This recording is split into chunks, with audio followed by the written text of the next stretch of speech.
মা বোনরা মনে হয় আমাদের আলোচনা শুনতে পাচ্ছে। মা বোনদের দৃষ্টি আকর্ষণ করছি, এরকম সন্তান পাওয়াটা ভাগ্যের ব্যাপার। যারা আলেম ওলামার সাথে কানেকশন করে, কত বন্ধু পাওয়া যায়। বন্ধু, আবার তুমি দুইটা খাচ্ছ, আমার জন্য ছোট্ট একটা নিয়ে এসিও। ফেন্সিডিল খাচ্ছ, আমার জন্য আদা বোতল নিয়ে আসিও। তুমি গাঁজা খাচ্ছ, আমার জন্য এক টুকরা নিয়ে আসিও। আরেকজন বলে, হুজুর আমিও তো নেশাক্ত। কোন নেশায়? শাবুন নেশাই ফি ইবাদাতিল্লাহি তাআলা ওয়া মুহাব্বাতি রাসূলিল্লাহ। নেশা যদি করতে হয়, রাসূলের প্রেমের নেশা করো। একটু জবান খুলে বলি সুবহানাল্লাহ। আসুন প্রারম্ভে আমি শুধু দুইটা বিষয় একটু কথা বলতে চাই। সবর, ধৈর্য। আমরা দেখুন বর্তমান সময়ে আমরা যেখানে আছি, যে কোনো মুসিবতের মধ্যে পড়লে আমরা বলি শুধু কেবল আল্লাহ আমাকেই দেখে, মুসিবত আমার উপরে দেয়। হুজুর আমি 5 ওয়াক্ত নামাজ পড়ি, আমার সন্তান শুধু অসুস্থ, কিন্তু পাশের ঘরের নারী 1 ওয়াক্ত নামাজ পড়ে না, তার বাচ্চা অসুস্থ হয় না। আমার আল্লাহ বলে, বান্দা অসুস্থ হলে সবর করবা, কারণ তোমার সবর একদিকে, আর কারবালার জমিন অন্যদিকে। তুমি কল্পনা করেছ ওই কারবালার জমিনের দিকে যদি আমাকে যাই, প্রথম আহলে বাইতের কথা বলতে হয়। 4 জন সদস্য আহলে বাইতের, একজন হাসান, একজন হুসাইন, একজন আলী, একজন হযরতে মা ফাতেমা। একটু জবান খুলে বলি সুবহানাল্লাহ। এই 4 জন আহলে বাইতের কথা যদি আমি বলি, অন্তত পক্ষে আমাকে 4 ঘন্টা সময় লাগবে, কিন্তু সংক্ষেপ সময় যদি বলি আমি 4 মিনিটে বলতে পারবো। মাওলা আলী এমন একজন সত্তা। মাওলা আলী যখন খেলাফতের মজলিসের মধ্যে বসলেন, মাওলা আলী বলে, হঠাৎ করে একজন ব্যক্তি বলল, রাসূল ইলমে গায়েব জানে না। এই কথা শোনার সাথে সাথে আমার মাথার রক্ত উঠে গেল। আমি মিম্বরের মধ্যে দাঁড়িয়ে বললাম, এমন কোন মুনাফিকের বাচ্চা আছো যে আমাকে প্রশ্ন করবা রাসূল ইলমে গায়েব জানে না? দূরের কথা, যে কোনো প্রশ্ন করবা তোমাদেরকে এখন আমি জবাব প্রদান করব। একজন প্রশ্ন করে, মাওলা আলী কষ্ট নেবেন না, আপনি নামাজ পড়েন, নামাজের সময় নাকি আল্লাহ আমাদেরকে দেখে, আপনি কি কখনো নামাজের সময় আল্লাহকে দেখেছেন? মাওলা আলী বলে, আল্লাহ খোদার কসম, নামাজের প্রথম রাকাতে দাঁড়াই, একটা সিজদা করি, সিজদা করে তোমরা বৈঠক দাও, বৈঠক দেওয়ার পরে আরেকটা সিজদা করো। আমি আলী একটা সিজদা করে বৈঠক দেই, ততক্ষণ পর্যন্ত আরেকটা সিজদা করি না যতক্ষণ না আমি স্বয়ং আল্লাহকে দেখতে পাই। তো জবান খুলে বলি সুবহানাল্লাহ। এবারে বলতে বলতে মা ফাতেমা, তিনি কোন মা ফাতেমা? আমাদের নিকলি রোদার পর্দা, আমাদের এই মুহূর্তে যদি কারাগার আশেপাশে মা বোনদেরকে জিজ্ঞেস করেন, মা আপনি কি 30 দিন নামাজ পড়তে পারেন? বলবে এটা কখনো সম্ভব নয়। প্রত্যেক মাসে নির্দিষ্ট একটা সময় আমাদের পিরিয়ড হয়, আমাদের মাসিক হয়, ওই সময়টা নামাজ পড়া হারাম। পৃথিবীর জমিনে এমন কোন নারী বুকে হাত দিয়ে বলতে পারবে না আমি 30 দিন নামাজ পড়তে পারি। কিন্তু সৃষ্টি জগতে একজন নারী আছে, জন্মের পর থেকে মৃত্যুর আগ পর্যন্ত জীবনে 1 ওয়াক্ত নামাজ কোনোদিন ছাড়ে নাই, হায়েজ হয় নাই, নিপাস হয় নাই। তিনি কে? ইন্নামা ইউরিদুল্লাহু লিইউযহিবা আনকুমুর রিজসা আহলাল বাইতি ওয়া ইউতাহহিরাকুম তাতহীরা। তিনি হচ্ছেন মা ফাতেমা। জীবনে হায়েজ হয় নাই, নিপাস হয় নাই, কারণ হায়েজ মাসিকের রক্ত হচ্ছে নাপাক, নাপাক থেকে আল্লাহ আহলে বাইতকে পবিত্র রেখেছেন। আপনি বলবেন কাশিমি মানি না, বলে কেন? ঢাকা স্কয়ার হসপিটালের মধ্যে গিয়ে শুনলাম, একজন মার পেটে সন্তান যখন থাকে, ওই মার পেটে সন্তান আসার পর থেকে মার কোনোদিন আর মাসিকের রক্ত বের হয় না। কেন? কারণ ওই মায়ের পেটে যে রক্তটা বের হতো, এটা সন্তানকে পেটের মধ্যে খাইয়ে খাইয়ে আল্লাহ সন্তানকে পেটের মধ্যে বাঁচিয়ে রাখে। তো মা ফাতেমার যদি কোনোদিন হায়েজ নেপাস না হয়, হাসান হুসাইন মার পেটের মধ্যে কি খেলো, কি খেয়ে তারা বেঁচে ছিল? আলা হযরত আজিমুল বরকত চমৎকার বলেছেন, তেরে নসলে পাক মে হে বাচ্চা বাচ্চা নূর কা তু হে আইনে নূর তেরা সব ঘরানা নূর কা। গাছ যদি হয় নূরার, ফল হবে নূরার, ডাল হবে নূরার, পাতা হবে নূরার। রাসূলুল্লাহ নূর, ফাতেমা নূর, আলী নূর, হাসান নূর, হুসাইন নূর। আল্লাহর কসম, যারা নূরের হয় এদের পেটের ভিতরে রক্ত খাদ্য লাগে না, এদের খিদে লাগলে ডাইরেক্ট আল্লাহ জান্নাত থেকে বালাখানার ব্যবস্থা তার পেটে ট্রান্সফার করে। সুবহানাল্লাহ। আহলে বাইতের সদস্য হযরতে হাসান হুসাইন একটা বার কি চিন্তা করেছি কারবালার জমিনে হুসাইন কেন শহীদ হলো? কি রে ভাই, প্রথম বড় ভাই হচ্ছে হাসান, ছোট ভাই হচ্ছে বাবা হুসাইন। তো জবাই করলে প্রথম তো কুরবানি করলে সিরিয়াল মেন্টিং এ আসে হযরতে হাসান, কিন্তু হাসানকে শহীদ না করে আল্লাহ হুসাইনকে কেন করেছেন শামে? কারবালার মধ্যে লেখা হয় একটি কারণে। কারণ কি জানো? আমার সরকারে মদিনার নাভি থেকে মাথার তালু পর্যন্ত দেখতে যেমন লাগে, আল্লাহ হযরতে হাসানকে নাভি থেকে মাথার তালু পর্যন্ত রাসূলুল্লাহর মতন করে বানিয়েছেন। হযরতে হাসানের দুইটা চোখ রাসূলুল্লাহর চোখের মতো লাগতো, হাসানের দুই নাভি রাসূলুল্লাহর নাভির মুবারকের মতো লাগতো, হাসানের দুইটা হাত রাসূলুল্লাহর হাতের মতো লাগতো, হাসানের গলা রাসূলুল্লাহর গলার মতো লাগতো। আর হযরতে রাসূলুল্লাহর নাভি থেকে বাদা পায়ের তালু পর্যন্ত রাসূলুল্লাহ যেমন দেখতো হুসাইনের তেমন। আমার আল্লাহ বলে হাসান কেমন দেখাতো? রাসূলুল্লাহর নাভি থেকে মাথার তালু পর্যন্ত। তাহলে হাসানের কান রাসূলুল্লাহর কান মুবারকের মতো, হাসানের গলাটাও রাসূলুল্লাহর গলার মতো। কারবালার জমিনে আমার হাসানকে যদি চিৎ করে শোয়াই দেওয়ার পরে শিমর নামক ওই কুত্তা হাসানের গলার মধ্যে ছুরি লাগাতো, মনে হয় সে হাসানের গলায় ছুরি লাগায় নাই, রাসূলুল্লাহর গলার মধ্যে ছুরি লাগিয়েছে। এই দৃশ্য আমি আল্লাহ বরদাস্ত করতে পারবো না। রাসূলের মতো যদি হয় দেখতে রাসূলুল্লাহর মতো, আমি আল্লাহ বরদাস্ত করতে পারতাম না। তামাম দুনিয়া নাস্তানাবুদ হয়ে যেত, রাসূলের মতো যেত গলা। এইজন্য হাসানকে বাঁচিয়ে আমি হুসাইনকে কুরবানি করে বুঝিয়ে দিলাম। এক এক ফুটা রক্তের বিনিময়ে ৭০,০০০ হুসাইনকে আমি আল্লাহ ফুলসে রাত পার করা হজরে বলি সুবহান। যুবকামার পর্দানি সিনমা বন্নে আমি কোন হুসাইনের কথা বলবো? একটা মিনিট চোখটা খুলে দেখবেন হুসাইন বলে আমি একদিন হাঁটতে হাঁটতে দেখলাম রাহমাতুল লিল আলামিন সিজদার মধ্যে গিয়ে নামাজ পড়ছিল। আমাদের এলাকার মধ্যে দেখবেন দাদা এবং নাতি, তারা যখন দুইজন লা ইলাহা ইল্লাল্লাহ লা ইলাহা ইল্লাল্লাহ লা ইলাহা লাউ জাবালা ইলাহা ইল্লাল্লাহ লা ইলাহা ইল্লাল্লাহ লা ইলাহা ইল্লাল্লাহ লা ইলাহা ইল্লাল্লাহ। ও ভাই বহু দূরে মদিনা, মদিনার রাস্তা চিনি না, দয়াল আল্লাহ দয়া কর, দয়াল আল্লাহ কর, যাব আমি মদিনা। লা ইলাহা লাউ পড় লা ইলাহা লাউ জপ লা ইলাহা লা জোরে লা ইলাহা। হে যুবক আমার পর্দানি সিনমা বোনরা, ইমাম হুসাইন বলে রাহমাতুল লিল আলামিন যখন সিজদার মধ্যে চলে গেল, আমাদের নেকলি রোদার বোর্ডটায় দেখবেন দাদা এবং নানা যদি সিজদার মধ্যে যায়, ছোট্ট ছোট্ট নাতিরা কাঁধের মধ্যে উঠে লাফালাফি করে। ইমাম হুসাইনের বয়স তখন 3 বছর।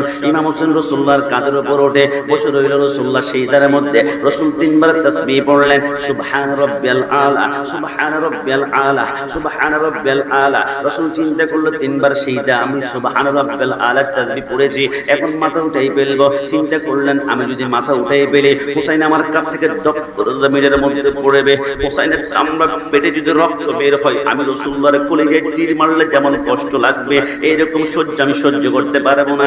একটা কাজ করে আমি এই মুহূর্তে সিজদার মধ্যে তাসবিহ আর 2টা বাড়ি পড়ি না কেন, হুসাইন নামানা পর্যন্ত আমি 5 বার পড়লাম সুবহান রাব্বিয়াল আলা, হুসাইন এখনো কাঁধ থেকে নামে না। আমি 7 বার পড়লাম, হুসাইন নামে না। আমি 9 বার পড়লাম, হুসাইন নামে না। আমি 11 বার পড়ার পর হুসাইন যখন নামে না, আমি চিন্তা করলাম সেইটা দিয়েছি আল্লাহর জন্য, হুসাইনের জন্য সেইটাই পড়ে আছে। মানুষ মনে করবে হুসাইনের জন্য মনে সেইটাই পড়ে আছে, না না সেইটা কমপ্লিট হয়ে গিয়েছে। আমি মাথা উঠাই ফেলবো, হুসাইন পড়লে পড়ুক না, আল্লাহর বিধান আমাকে মানতে হবে। রাসূলুল্লাহ বলল আমি যখন মাথা উঠাবো, আমার আল্লাহ বলে জিবরাইল তোমাকে 400 নূরের পাখা দিয়েছি, একটা পাখা জমিনে দপ করে বাড়ি দিলে সেকেন্ডের ভিতরে তামাম দুনিয়া সফর করতে পারো। আমার বন্ধুর কানে কানে বলে দাও আমার হুসাইন যতক্ষণ না কাঁধ থেকে নামবে অতক্ষণ পর্যন্ত সুবহান রাব্বিয়াল আলা পড়তেই থাকবে। আমার রাসূল বলে 20 বার পড়লাম সুবহান রাব্বিয়াল আলা, হুসাইন কাঁধ থেকে নামে না। 30 বার পড়লাম, হুসাইন কাঁধ থেকে নামে না। 50 বার পড়লাম, হুসাইন কাঁধ থেকে নামে না। 70 বার পড়লাম, হুসাইন কাঁধ থেকে নামে না। তিরমিজি শরীফের মধ্যে রেখে 72 বার পড়ার পর হুসাইন যখন কাঁধ থেকে নামলো, আল্লাহর নবী সরকারে মদিনা সাহাবায়ে کرام বলে নবী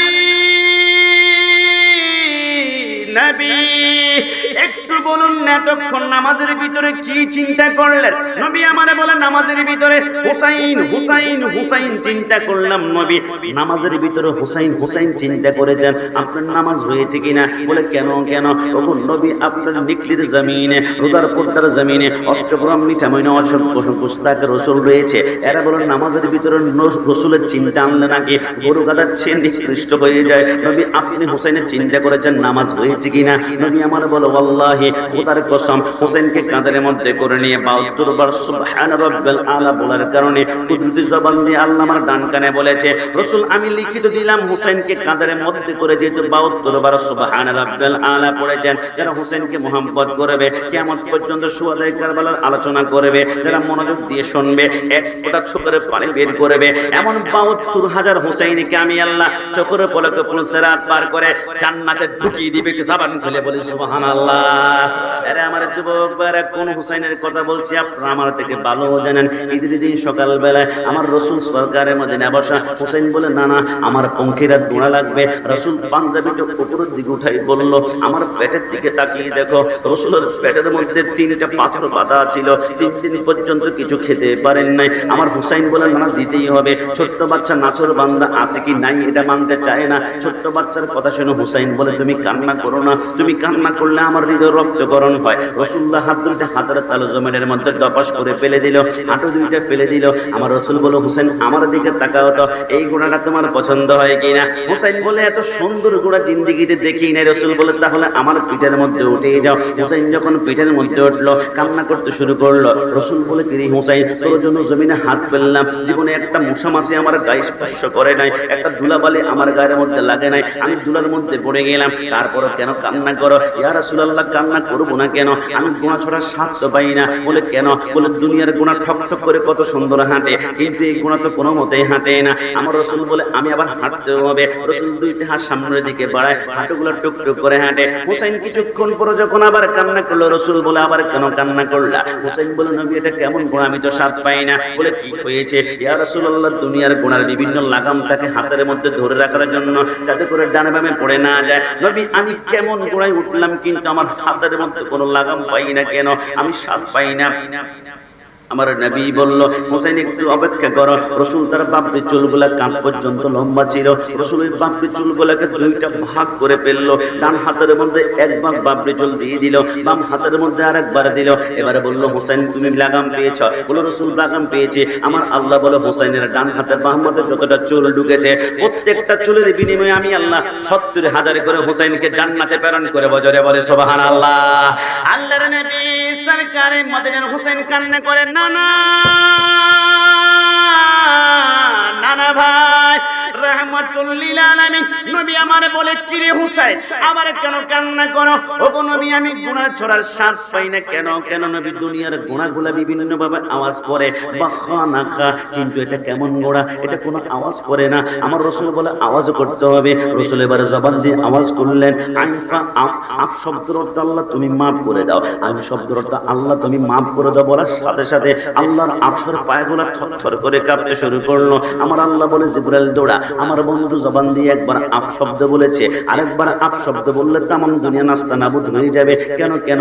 আমার বন্ধু আফ বলার সাথে সাথে হুসাইনকে কাঁধে নিয়ে সমস্ত হুসাইনিকে আমি আল্লাহ কিয়ামত পর্যন্ত maaf করে দিলাম। আরেকবার আফ বললে সমস্ত বাতিলকে এজিদ বাহিনীকে maaf করতে হবে। আমি আল্লাহ সব maaf করতে পারি, কিন্তু গুস্তাখে রাসূল হুসাইনের বিরোধীকে আমি আল্লাহ কখনো maaf করতেই পারি না। কথা বলো ঠিক কিনা?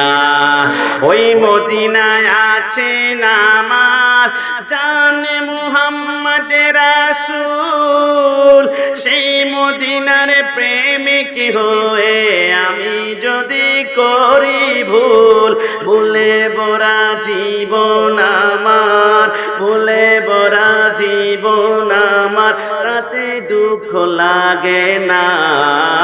আমাকে পাগল করেছে ওই আরবের মদিনা। লোকে আমায় পাগল বলো না, লোকে আমায় পাগল বলে, লোকে আমায় পাগল বলে, আমার দুঃখ লাগে না। আমাকে পাগল করেছে ওই আরবের মদিনা, আমাকে পাগল করে উঠেছে ওই আরবের মদিনা। আমি পায়ে হাত রেখে বলবো, আপনার তামাম দুনিয়ার পানিগুলো জাহান্নামের মধ্যে ছেড়ে দিলে জাহান্নামের আগুন নিভাতে পারবেন না, কিন্তু আহলে বাইতের মহব্বত নিয়ে এক ফোঁটা চোখের পানি যদি চোখ থেকে বের হয়ে যায়, জাহান্নামকে ঠান্ডা করে আল্লাহ জান্নাত বানাবে। সেই ইমাম হুসাইনকে কারবালার জমিনে কেমন সবর করেছিল, 3 দিন পর্যন্ত খানা নাই, ফোরাতের চারপাশে 4000 সৈন্যকে মোতায়েন করে দিয়েছে। এই এজিদ বাহিনী এই ফোরাতের পানি গরু খাবে, কাদা খাবে, দুনিয়ার সমস্ত পাখি খাবে, কিন্তু হুসাইন আর আলী আসগর ধরতে পারবে না। কারবালার জমিনে 9-10 তারিখ পর্যন্ত কোনো পানি নেই। ইমাম হুসাইন বলে আমাদের ইমানি জজবা যখন তারা চিনতে পারলো, এবার এজিদ বাহিনী তাবুর দিকে একটা আগুনের গোলা মারলো। আগুনের গোলা মারার সাথে সাথে হুসাইন বলে, মুসলমানরা কখনো আক্রমণ করে না, কিন্তু মুসলমানদেরকে আক্রমণ করলে মুসলমানরা আবার ছাড় দেয় না। একটা কাজ করো তোমরা, আগুন যেহেতু মেরেছে, তোমাদের মধ্যে একজন যুবক কি আছো কারবালার জমিনে প্রথম রক্ত ঢেলিয়ে দিবে। আব্দুল্লাহ কালবি নামক 18 বছর একজন যুবক বলে, লাব্বাইক ইয়া হুসাইন, আমি প্রথম যাব। হুসাইন বলে, সম্ভব নয়। বলে, কেন? বলে, 18 দিন পরে তোমার বিবাহটা আমি পড়িয়েছিলাম, তোমার হাত স্ত্রীর হাতের মধ্যে মেহেদিটা পর্যন্ত এখনো পর্যন্ত লেগে আছে, তোমাকে যেতে দেওয়া যাবে না। বলে, কেন? তোমার মা থেকে পারমিশন লাগবে, তোমার স্ত্রী থেকে পারমিশন লাগবে। আব্দুল্লাহ কালবি একটা চিৎকার দিয়ে বলে, মা, হুসাইনের চারপাশে 5000 সৈন্য দাঁড়িয়ে আছে, মা তুমি আমাকে একটু পারমিশন দাও না। মা বলে, এর সন্তান, আজ থেকে 17 বছর পূর্বে তোর বাবা মৃত্যুবরণ করেছে, ইচ্ছে করলে আমি দ্বিতীয় বিবাহ করতে পারতাম, কিন্তু তোকে মানুষ করার জন্য আমি দ্বিতীয় বিবাহ করলাম না। এত মহব্বত করি, মা এত মহব্বতের কথা বললা, তাহলে বুঝে আমাকে যেতে দিবে না। আরে বোকা, তোমাকে মহব্বতের কথা শুনছ, হুসাইনকে কেমন মহব্বত করে ওইটা শুনবে না? তোমার মতো 100 সন্তান যদি আমার থাকে, হুসাইনের দিকে 100টা তীর আসে, 100 সন্তান সামনে ধরার কারণে হুসাইনের গায়ে যদি একটা তীর না লাগে, 100 সন্তান কুরবানি দিব, তারপর হুসাইনের গায়ে একটা তীর আমি লাগতে দিব না। একটু জবান খুলে বলে সুবহানাল্লাহ। এই কথা বলে স্ত্রীর সামনে চলে গেল। মা পারমিশন দিয়েছে।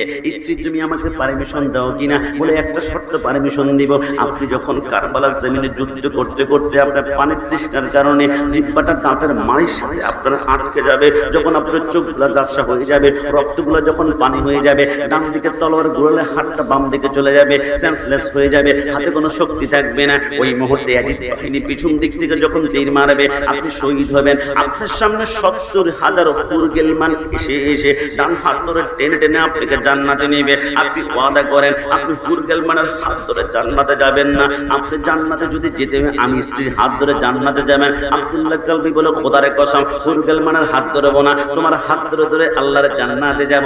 আব্দুল্লাহ কালবি বিদায় নিল, হুসাইনের সামনে গেল, হাতের মধ্যে মাওলা আলীর তলোয়ার দিল। হুসাইন বলে, তুমি কি জানো এই তলোয়ারের ভিতরে আসমানের সমস্ত বিজলির শক্তি আমার আল্লাহ ঢুকিয়ে দিয়েছে। মাথার মধ্যে হেলমেট পরিয়ে দিলাম, গায়ের মধ্যে পাঞ্জাবি আর তোমার যুদ্ধের পোশাক পরে দিলাম, যাও তুমি এবার ফি আমানিল্লাহি ওয়া রাসূলিহি বলে কারবালার ময়দানে যখন গেল, কিছুক্ষণের ভিতরে 7 জন সৈন্যকে 2 টুকরো করে ফেললো। মূলার মতো কাটতে লাগলো, গাজরের মতো কাটতে লাগলো, শশার মতো কাটতে লাগলো, বেগুনের মতো কাটতে লাগলো। হঠাৎ করে তৃষ্ণার জ্বালা চোখ দুটো একটু একটু করে ঝাপসা হয়ে যায়। আব্দুল্লাহ কালবি বলে, আমি কিছুই দেখতে পাচ্ছিলাম না। 3 দিন পর্যন্ত পানির তৃষ্ণায় গলা শুকিয়ে কাঠের মতো হয়ে গিয়েছে।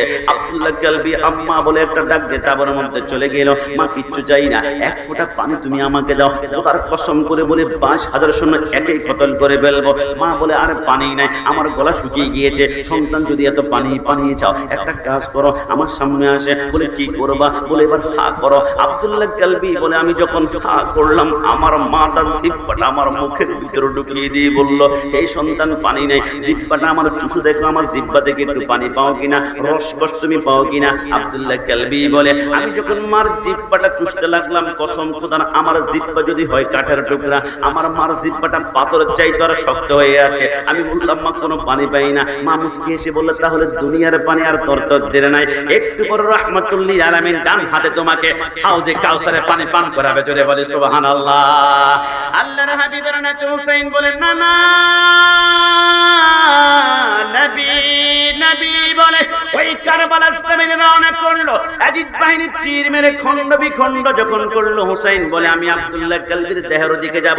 হঠাৎ করে আমি পিছন দিক থেকে তাঁবুর ভিতর থেকে কান্না শুনতে পারলাম, হায় আলী আসগর, হায় আলী আসগর। আমি দৌড় দিলাম, আমার স্ত্রী শহরবানুকে বললাম, কি রে কি হয়েছে? আলী আসগর আবার কি হলো? বলে দেখুন না, আলী আসগরের দিকে 3 দিন পর্যন্ত আমি যেহেতু পানি পান করতে পারি নাই, আমার 2টা স্তন শুকিয়ে আমার বুকের সাথে লেগে গিয়েছে, আমার সন্তান 1 ফোঁটা দুধ পায় নাই, ডান পাশে জিহ্বাটা বের হয়ে গিয়েছে, লালাগুলো টপ টপ করে শরীরের মধ্যে পড়ছে। আলী আসগরের কোনো দোষ নাই, অস্ত্র চিনে না, যুদ্ধ চিনে না, পানি চিনে না। এই নিষ্পাপ সন্তানটা যদি আমার চোখের সামনে তরফ তরফ করে গলা কাটা মুরগির মতো পড়ে যায়, আমি সহ্য করতে পারবো না। বলে কি করা যায়? শহরবানু বলে একটা কাজ করুন না, আলী আসগরকে কোলের মধ্যে করে ফোরাতের তীরে গিয়ে বলবেন, এই ছোট্ট বাচ্চা 1 ফোঁটা পানি যায়, যুদ্ধ করতে পারে না, বলে পানি দিবে না। বলে জান না। হুসাইন বলে তুমি কি জানো না, ফোরাতে নদীর পানি রে বন্ধ করে দিল রে, কাছে যেতে দিল না শেষায়, পশু পাখি খাইলো, কেহ বাধা না দিল, বাধা শুধু হুসাইনের বেলায়, বাধা শুধু আজগরের বেলায়। শহরবানু ডেকে কয়ে আলী আসগর মারা যায়, একটু পানি আনলে ভালো হয়। ইমামে কয় শহরে বানুরে ওদের ভিতরে মায়া নাই রে, বলুন না। ইমামে কয় শহরে বানুরে ওদের ভিতরে না রে, পানি তো দেবে না মনে হয়, পানি তো দেবে না মনে হয়। শহরবানু ডেকে বলে আলী আসগর 6 মাসের ছেলে, ছোট সে তো নাই কোনো অন্যায়, ওকে কোলে নিয়ে যান, যাইয়া একটু পানি চান, ওকে কোলে নিয়ে যান, যাইয়া একটু পানি চান।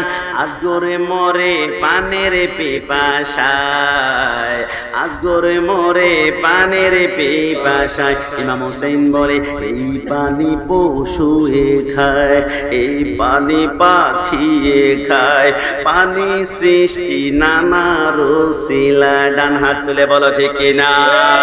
হোসেন বলে আমি আলী আসগরকে কোলের মধ্যে করে গোরাটের পিঠের মধ্যে উঠে যখন আমি রওনা করলাম, ফোরাতের তীরের মধ্যে গেলাম, হঠাৎ করে 4000 সৈন্য তীরগুলো তাক করে ধরলো। এখন আলী আসগরকে মেরে কলিজা ঝাঁঝরা করে বলবে। হোসেন বলে ঠের যাইয়ে একটু দাঁড়াও, আল্লাহর কসম করে বলি আমি হোসেন 1 ফোঁটা পানি আমার জিহ্বার মধ্যে যদি লাগাই, আমি মিথ্যাবাদী হয়ে যাব, আমি পানি লাগাবো না। আমার সন্তান আলী আসগরের দিকে তাকিয়ে দেখো, জিহ্বাটা বের হয়ে গিয়েছে, লালাগুলো এক পাশে টপ টপ করে পড়ে। আমার সন্তান কোনো অন্যায় করে নাই। আলী আসগরকে 1 ফোঁটা পানি যদি তোমরা দাও, তোমাদেরকে একটা পুরস্কার দেওয়া হবে। কি পুরস্কার জানো? কিয়ামতের ময়দান যখন হবে, ইন্না আতাইনা কাল কাউসার, কাউসারের মালিক হচ্ছে রাহমাতুল লিল আলামিন। আল্লাহর কসম, ওই হাউজে কাউসারের পানি কিন্তু রাহমাতুল লিল আলামিন বন্টন করবে না, বন্টন করবে 2 জন যুবক। একজন রাসূলুল্লাহর ডান পাশে থাকবে আর একজন বাম পাশে থাকবে। এরা কারা জানো? একজন হাসান আর আরেকজন আমি ইমাম হুসাইন। আমি ওয়াদা করলাম আলী আসগরকে 1 ফোঁটা পানি যদি তোমরা আজকে দিয়ে থাকো,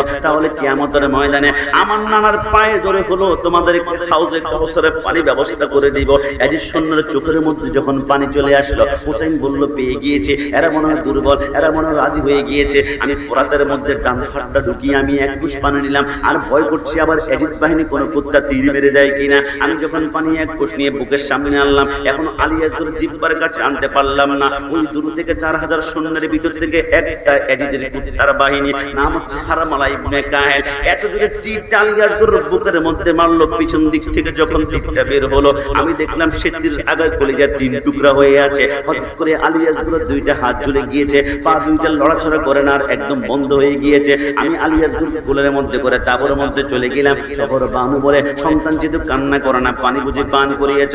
বলে হ্যাঁ পান করিয়েছি, এমন পানি পান করেছি জিন্দেগিতে আর কোনোদিন পানি চাইবে না। শহরবানু কান্না করতে শুরু করলো। শহরবানু শীতের মধ্যে পড়ে বলে নবী, নবী আপনার ইসলাম ইসলাম প্রতিষ্ঠা করার জন্য আলী আসগরের বুকের মধ্যে তীর মেরে কলিজা তিন টুকরা করে দিয়েছে নবী। আল্লাহর কসম করে বলি, ইসলাম প্রতিষ্ঠা করার জন্য এরকম 1000 আলী আসগর, 1 লক্ষ নয়, 1 কোটি আলী আসগর কোরবানি করব, তারপর বাতিলের কাছে কখনো ঈমান বিক্রি করা যাবে না। ডান হাত তুলে বলো ঠিক না? সুন্নাত নয় শুধু নমনীয় আলাপন, আর সুন্নাত হলো বদরের গর্জন। ডান হাত তুলে বলো ঠিক না? সুন্নাত নয় শুধু নির্জনে ধ্যানে যাওয়া, আর সুন্নাত হলো পাথরের আঘাত খাওয়া। মুহাব্বতে তার সুদিনের সাথী তুমি, শহীদ ফারুকের কথা মনে পড়ে কি? আর কিছু সুন্নাত আছে তুমি জানো কি? জানলেও জীবনে কখনো তা মানো কি? গত বছর প্রোগ্রামে গিয়েছিলাম সিরাজগঞ্জ উল্লাপাড়ায়। একজন যুবক বলে, হুজুর হুসাইন তো জান্নাতের যুবকদের সরদার। জান্নাতে 4টি নহর আছে, দুধের নহর, শরাবের নহর, মদের নহর, আরেকটা হচ্ছে কাউসার। এতগুলো নহরের মালিক যদি হয়, আলী আসগরকে 1 ফোঁটা পানি দিতে পারলো না, আসলে কি মালিক? আমি বললাম জিহ্বা টেনে ছিঁড়ে ফেলা হবে। 1 কোটি বার পানি দিতে পারতো, তো দেন নাই কেন? বলে ইমাম হোসেন পানি দিতে পারতো নাকি পারতো পরে প্রশ্ন করবা। ইমাম হোসেন পারতো কিনা আমি তোমার জবান দিয়ে বের করব। বলে কেমন ভাবে? আমি বললাম বলো, হুসাইনের গোলামের গোলাম, হুসাইনের গোলামের গোলাম, হুসাইনের গোলামের গোলামের নাম হচ্ছে আব্দুল কাদের জিলানী। আব্দুল কাদের জিলানীর গোলামের গোলামের নাম হচ্ছে খাজা মঈনুদ্দিন চিশতি আজমেরে সঞ্জেরে। খাজা মঈনুদ্দিন হিন্দুস্তানের আজমিরে গিয়ে তিনি আয়না সাগরকে বলেছিল, আয়না সাগরের পানি আয় বদনার ভিতরে। একটা নির্দেশ করার সাথে সাথে আয়না সাগরের পানি বদনার ভিতরে চলে আসলো। হুসাইনের একজন গোলাম যদি ডাক দেওয়ার কারণে আয়না সাগরের পানি বদনায় চলে আসে, কসম খোদার হুসাইন ডাক দিলে সমস্ত ফুরাতের পানি তাঁবুর ভিতরে এসে তার কদমে চুমা খেত। কিন্তু হুসাইন কেন আনলো না? হুসাইন কেন? হুসাইন কেন? হুসাইন কেন? হুসাইন বলে একটি কারণে, আমি কেরামত দেখাই নাই। বলে কেন? বলে খাজা গরিবে নওয়াজকে জিজ্ঞেস করো, আপনি কেন কেরামত দেখিয়েছেন? খাজা গরিবে নওয়াজ বলে, আমি তো কেরামত দেখাতাম না। আমি যখন দেখলাম গাছ পূজা করে, মাছ পূজা করে, মূর্তি পূজা করে, আগুন পূজা করে, এদের কি ইসলামের দিকে কিভাবে আনা যায়? আমি দেখলাম একটা কারামত দেখাতে হবে। কারামত দেখালে তারা বিরোধী থেকে মুসলমান হয়ে যাবে। একটা কারামত দেখিয়েছি, সমস্ত আয়না সাগরের পানি বদনার ভিতরে, 1 কারামতে 90 লক্ষ হিন্দু মুসলমান হয়ে গেল। ইমাম হুসাইন বলে, কারামত কোথায় দেখায় জানো? যে এখানে বিধর্মী থাকে, বিধর্মীকে ধর্মের ভিতরে আনার জন্য কারামত দেখায়। আমি কারবালার জমিনে কারামত কাকে দেখাবো? আমার ডানে মুসলমান, আমার বামে মুসলমান, আমার মাথায় ডানে, আমার পিছনে মুসলমান। আরে না, কারবালার জমিনে কারামত দেখানোর প্রয়োজন নয়। ওইখানে প্রমাণ করতে হবে হক বাতিল, হকের পক্ষে থাকতে হলে নারীর লোক দেখানো হবে, টাকার লোক দেখানো হবে, বাড়ির লোক দেখানো হবে, কোটি সম্পত্তির লোক দেখানো হবে। হ্যাঁ, আমার নিকলির ভাইরা, রোদার কোট্টার ভাইরা, R15 মোটরসাইকেল চালাতে গেলে মাথার মধ্যে হেলমেট পরো। আমি জিজ্ঞাসা করে, দোস্ত মাথায় হেলমেট পরলি কিন্তু হাতে কিছু পরলি না কেন? পায়ে কিছু লাগালি না কেন? হুজুর আমার হাত ভেঙে গেলে ঢাকা স্কয়ার অ্যাপোলো ল্যাবের মধ্যে গিয়ে আমি অপারেশন করে সুস্থ হতে পারবো। আমার পা ভেঙে গেলে আমি অপারেশন করে সুস্থ হব, কিন্তু আমার মাথা যদি একবার স্ট্যাম্প ল্যাম্পের সাথে দাম করে বাড়ে খায়, আমার মাথার মগজগুলো চূর্ণ বিচূর্ণ হয়ে যাবে। আমি বাঁচব না। তাহলে আমার হাত ভাঙতে রাজি, পা ভাঙতে রাজি, আমার মাথা দিতে আমি রাজি না। হুসাইন বলে, আমার হাত বাতিলের হাত থেকে বাঁচানোর জন্য আমি আমার গর্দান দিয়ে বুঝিয়ে দিলাম, তারা সুন্নি জনতা আর দুনিয়া সব কিছু দিতে পারে, কিন্তু ঈমান কখনো বিক্রি করবে না। ডান হাত তুলে বলো ঠিক কিনা? সুন্নিরা সব দিতে পারে, কিন্তু মদিনাওয়ালার প্রেম কখনো ছাড় দিতে পারে? একটু জবান খুলে বলুন, ছাড় দিতে পারে? সেই হুসাইন চাইলে 1 লক্ষ বার চাইলে হুসাইন ফোরাতের তীরে পানি আনতে পারতো, কিন্তু আনেন নাই একটা কারণে, ক্ষমতা দেখানোর জায়গা নয়। সেই কারবালার ময়দানে ইমাম হুসাইন বলে, এবার 72 জনের মধ্যে 70 জন শহীদ হয়ে গেল, এখন 2 জন বাকি আছে, আলী আকবর আর ইমাম হুসাইন। আলী আকবর বলে, বাবা আপনি দুনিয়ার জমিনে থাকা অবস্থায় আপনার উপর তীর লাগবে আর আমি সন্তান দাঁড়িয়ে থাকবো, এটা হতে পারে না। যুদ্ধের পোশাক পরানো হলো, স্বামী কারবালার মধ্যে লেখে। আলী আকবর যখন গেল, ইয়াজিদ বাহিনী দেখলো তাদের প্রায় 2300 সৈন্য সামন্তকে টুকরা টুকরা হলে হয়েছে। এরা ক্ষান্ত না হয়ে রাগান্বিত হয়ে তারা আলী আকবরের দেহটাকে 38 টুকরা বানিয়ে দিয়েছে, টুকরা টুকরা করে দিয়েছে। ইমাম হুসাইন বলে আমি আমার সন্তানের সে লাশের কাছে গেলাম, কিতাবের মধ্যে লেখে ইমাম হুসেনের বয়স তখন ছিল 54 বছরের বয়স। তখন মাথার চুলগুলো একটাও পাকে নাই, দাড়িগুলো একটাও পাকে নাই, কুচকুচে কালো ছিল। আপনি কি জানেন ইমাম হুসাইন যখন তাবু থেকে তার লাশের কাছে যাবে 21 হাত দূরত্ব, তাবু থেকে লাশের কাছে যেতে যেতে তার এমন অবস্থা হলো সন্তানের দেহ টুকরা টুকরা দেখে সুখ হয়ে গেল। আর সুখের কারণে, দুঃখের কারণে, বিরহের কারণে ইমাম হোসেন তাবুতে আসতে আসতে তার সমস্ত চুলগুলা পেকে সাদা হয়ে গেল, দাড়িগুলা পেকে সাদা হয়ে গেল। আমার আল্লাহ বলে আগে কোনোদিন টেনশনের কারণে, মানুষের দুঃখের কারণে কখনো চুল পাকে নাই। হুসাইন যেহেতু টেনশন করার কারণে তার দাড়ি চুল পেকে গিয়েছে। কিয়ামত পর্যন্ত অনেক যুবক দেখবা 20 বছর বয়স, 22 বছর বয়স, 25 বছর মাথার চুল পেকে যায়, দাড়ি পেকে যায়। কেন? ডিপ্রেশনের কারণে, টেনশনের কারণে। কোথা থেকে আসলো? ওই যে হুসাইন টেনশন করেছিল, মাথার চুল পেকেছিল, আজকে সেই টেনশনে চুল পেকে যাওয়া হুসাইনের চুল নাক বানিয়ে দিলাম। জোরে বলো সুবহানাল্লাহ। ইমাম হুসাইন বলে সন্তান আলী আকবর চলে গেল, এবার আমার পালা। হাতের মধ্যে তলোয়ার নিয়ে বললাম তোমরা কি জানো আমার রক্তের ভিতর রাসূলুল্লাহর রক্ত মুবারক লুকায়িত আছে। আমার ঠোঁটে রাসূলুল্লাহ চুমা খেয়েছেন, কপালে চুমা খেয়েছেন, আমার অঙ্গ প্রত্যঙ্গের গোশত টুকরার মধ্যে চুমা খেয়েছেন। তোমরা কি যুদ্ধ করবা? আজিদ বাহিনী বলে তারপরে করব।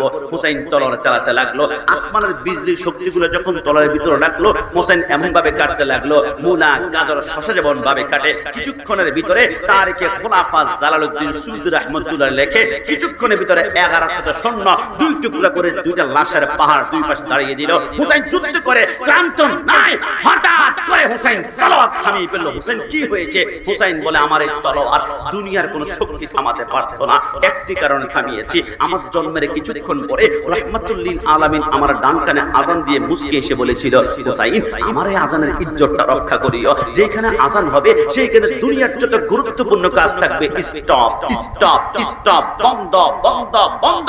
আমি তলোয়ার বন্ধ করতাম না। আমি কারবালাতে যুদ্ধ করতে করতে হঠাৎ করে ডান পাশে মসজিদ থেকে আল্লাহু আকবার আযানের ধ্বনি বের হলো। রাসূলুল্লাহর কথা মনে পড়ে গেল। এখন যদি তলোয়ার বন্ধ করি তাহলে আমার গর্দান চলে যাবে, তলোয়ার যদি বন্ধ না করি আমার গর্দান বাঁচবে, কিন্তু রাসূলের সাথে আমার ওয়াদা বরখেলাপ হয়ে যাবে। হুসাইন কোন দিকে যাব? হুসাইন বলে সিদ্ধান্ত নিলাম 1 লক্ষ বার আমার গর্দান কাটবে, কিন্তু রাসূলের সাথে ওয়াদা বরখেলাপ করতেই পারে না। একটু জবান খুলে বলি সুবহানাল্লাহ।